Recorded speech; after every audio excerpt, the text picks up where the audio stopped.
Hello everyone, જો તમે પણ તહેવારોમાં વધારે બિઝી રહેવા ના માગતા હો અને મીઠાઈ પણ ઘરમાં જ બનાવવાનું પસંદ કરતા હો તો આ રેસીપી તમને બહુ જ કામમાં આવશે. તો આજે હું તમારી સાથે શેર કરવાની છું એવી મીઠાઈની રેસીપી કે જેમાં તમને એકદમ કલાકંદ જેવો ટેસ્ટ આવશે, પણ એના માટે તમારે કલાકો સુધી દૂધને ઉકાળવાની મહેનત નહીં કરવી પડે. તો ચલો સૌનું દિલ ખુશ કરવાવાળી એક બહુ ટેસ્ટી મીઠાઈ બનાવવાનું શરૂ કરીએ. આ સુપર ટેસ્ટી પણ બહુ જ આસાનીથી બની જાય એવી મીઠાઈ બનાવવા માટે સૌથી પહેલાં લેશું એક પેન. આ મીઠાઈને બનાવવા માટે બની શકે તો નોનસ્ટિક પેનનો જ યુઝ કરવો, અને જો નોનસ્ટિક પેન ના હોય તો પછી હેવી બોટમવાળું પેનનો પણ યુઝ કરી શકો છો.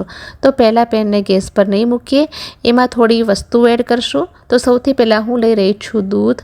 મેઝરિંગ કપથી માપીને અડધો કપ દૂધ લીધું છે, અને જો કોઈ વાટકીનું માપ લેતા હોય તો બધું જ માપ એક વાટકી સાથે સેટ કરી લો. આ મીઠાઈને બનાવવા માટે તમે પેકેટવાળું ગાયનું કે પછી ભેંસનું કોઈ પણ દૂધ લઈ શકો છો. હવે આમાં સ્વાદના અનુસાર અથવા તો 1/3 કપ ખાંડ નાખશું. ખાંડ તમારે પીસેલી જ લેવાની છે, આખી ખાંડ આમાં નથી લેવાની. ખાંડ પછી આમાં જશે ઘી, જેનાથી આ મીઠાઈને ખૂબ જ સરસ ટેક્સચર મળશે. કારણ કે મીઠાઈમાં થોડી પણ ફેટ એડ કરી દેવામાં આવે તો એનો ટેસ્ટ વધી જાય છે. તો હું અહીંયા 1 જ ચમચી દેશી ઘીનો યુઝ કરી રહી છું. અને હવે આમાં જશે આપણું મેઇન ઇન્ગ્રીડિયન્ટ મિલ્ક પાવડર. તો મેં અહીંયા આ કપને માપીને 1 કપ મિલ્ક પાવડર લીધો છે. પણ એ ખાસ ધ્યાન રાખજો કે અહીંયા આપણે મિલ્ક પાવડર એટલે કે દૂધના પાવડરનો જ યુઝ કરવાનો છે, અથવા તો જે પેકેટ પર સ્કીમ્ડ મિલ્ક પાવડર લખેલું આવે છે એનો જ યુઝ કરવો. ડેરી વ્હાઇટનરનો યુઝ નથી કરવાનો આ મીઠાઈ બનાવવા માટે, નહીંતર મીઠાઈ ખાવાના સમયે દાંતોમાં ચીપકશે. તો બસ અહીંયા બધી જ વસ્તુઓને સારી રીતે મિક્સ કરી લેશું.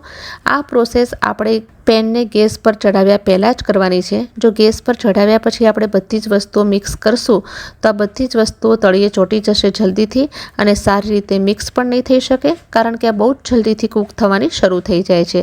તો આ જુઓ, એકદમ સરસ રીતે મિક્સ કરી લઈશ. અને જ્યારે તમે મિક્સ કરતા જશો ત્યારે થોડું પતલું થતું જશે, કારણ કે ખાંડ પાણી છોડવા માંડશે. હજુ તો આપણે એને ગેસ પર નથી મૂક્યું. ગેસ પર મૂકશું તો એ થોડું વધારે પાતળું થશે અને પછી પાછું ઘટ થવાનું શરૂ થશે. તો એકદમ સરસ રીતે બધી જ વસ્તુ કરી લીધી છે મિક્સ, અને હવે એને ગેસ પર મૂકી દેશું. તમારે એને કન્ટિન્યુઅસ ચલાવતા રહીને કૂક કરવાનું છે, બિલકુલ છોડવાનું નથી, કારણ કે જલ્દીથી ઘટ થવાનું શરૂ થઈ જાય છે. ઘટ થવાને કારણે એ નીચે તળિયે ચોંટી પણ જાય છે અને ચીપકવા માંડે છે. જેમ જેમ તમે એને કૂક કરતા જશો એમ એ એકવાર લિક્વિડ ફોર્મમાં આવશે અને ધીરે ધીરે કૂક થતાં વધારે ઘટ પણ થવા લાગશે. તો લગભગ 10 મિનિટમાં જ આ મીઠાઈ બનીને તૈયાર થઈ જાય છે, એટલે કે બરફી સેટ કરવા માટેનું આપણું મિશ્રણ તૈયાર થઈ જાય છે. અહીંયા હું આ મીઠાઈ ઓછી ક્વોન્ટિટીમાં બનાવી રહી છું, પણ તમે ચાહો તો વધારે ક્વોન્ટિટીમાં બનાવીને રાખી પણ શકો છો. તો હવે એને કૂક કરતાં મને 5 મિનિટ થઈ ગઈ છે અને એકદમ કન્ડેન્સ્ડ મિલ્ક જેવું લાગી રહ્યું છે. હવે આ મીઠાઈમાં કલાકંદ જેવો ટેસ્ટ લાવવા માટે નાખશું લીંબુનો જ્યુસ, કારણ કે જે કલાકંદ સ્વીટ બનાવવામાં આવે છે એમાં માવો અને પનીર એ બંનેનો મિક્સ ટેસ્ટ આવે છે, અને એવો ટેસ્ટ મેળવવા માટે આમાં એડ કરવામાં આવે છે લીંબુનો જ્યુસ. તો એકદમ પ્રોપર ટેસ્ટ લાવવા માટે અડધો લીંબુનો જ્યુસ એડ કરીને સારી રીતે મિક્સ કરી લેશું. આવું કરવાથી મીઠાઈમાં કલાકંદનો ટેસ્ટ તો આવશે જ, પણ સાથે આ મીઠાઈ એકદમ સોફ્ટ અને દાણેદાર બનશે. તો અહીંયા તમને બિલકુલ ટેન્શન ના લેશો કે લીંબુના જ્યુસની ખટાશ આવી જશે. લીંબુની ખટાશની તમને ખબર પણ નહીં પડે. હવે હું વધારે ફ્લેવરફુલ બનાવવા માટે કેસરવાળું દૂધ એડ કરીશ. મેં કેસરના તાંતણાને 2 મોટી ચમચી દૂધમાં પલાળીને રાખી મૂક્યું હતું, અને એ પણ એડ કરશું. સારી રીતે મિક્સ કરી લેશું. અહીંયા હું એને હજુ પણ પકવી રહી છું. મિશ્રણ હવે પેનને છોડવા લાગ્યું છે, તો ખાસું ઘટ અને દાણેદાર થઈ ગયું છે. ફ્લેવરના માટે અડધી ચમચી એલચીનો પાવડર એડ કરીશ, અને આ બરફીનો ટેસ્ટ અને ટેક્સચર ઓર વધારવા માટે હું એમાં એડ કરી રહી છું 1/4 કપ ડેસિકેટેડ કોકોનટ. તમે તમારી પસંદગીના એકોર્ડિંગ પ્લસ માઇનસ કરી શકો છો.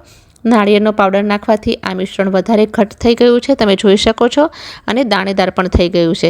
સાઈડમાં જે ઘી દેખાતું હતું એ પણ બિલકુલ નથી દેખાઈ રહ્યું. ગેસની ફ્લેમને બંધ કરી દેશું, અને આ પરફેક્ટ ટેક્સચર છે આ મીઠાઈને જમાવવા માટે. ગેસની ફ્લેમને બંધ કર્યા પછી પણ એને આપણે ચલાવતા રહીશું, અને સાઈડમાં તમે જે પણ કન્ટેનરમાં બરફી સેટ કરવા માંગતા હો એને તેલથી ગ્રીસ કરી લો. સારી રીતે જ ગ્રીસ કરો, જેથી જ્યારે આપણે મીઠાઈને બહાર નીકાળવી હોય કે એના પીસીસ કરવા હોય તો કોઈ પણ પ્રોબ્લેમ ના થાય. હવે આ મિશ્રણને આપણે ટ્રાન્સફર કરી લેશું અને એને સેટ કરી લેશું. સ્પેચ્યુલાની હેલ્પથી એ ઇઝીલી સેટ થઈ જાય છે. હવે આ મીઠાઈને હું આમ જ સાઈડ પર કરી દઈશ જ્યાં સુધી એ રૂમ ટેમ્પરેચર પર ના આવે. 2 કલાક થઈ ગયા છે, એ સરસ રીતે સેટ થઈ ગઈ છે. હવે એને કટ પણ કરી લેશું. તમે તમારી ચોઈસના હિસાબે કોઈ પણ શેપમાં કટ કરી શકો છો. હું એને 2 પાર્ટમાં ડિવાઈડ કરી રહી છું. બહુ જ સારી રીતે સેટ થઈ ગઈ છે અને નાઇફની સાથે પણ બિલકુલ ચીપકતી નથી.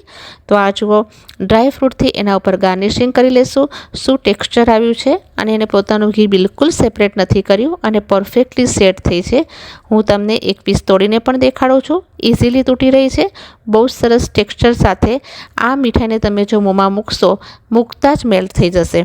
તો આ જુઓ, બહુ સુંદર ઓછી મહેનતમાં ટેસ્ટી મીઠાઈ બનીને તૈયાર થઈ ગઈ છે.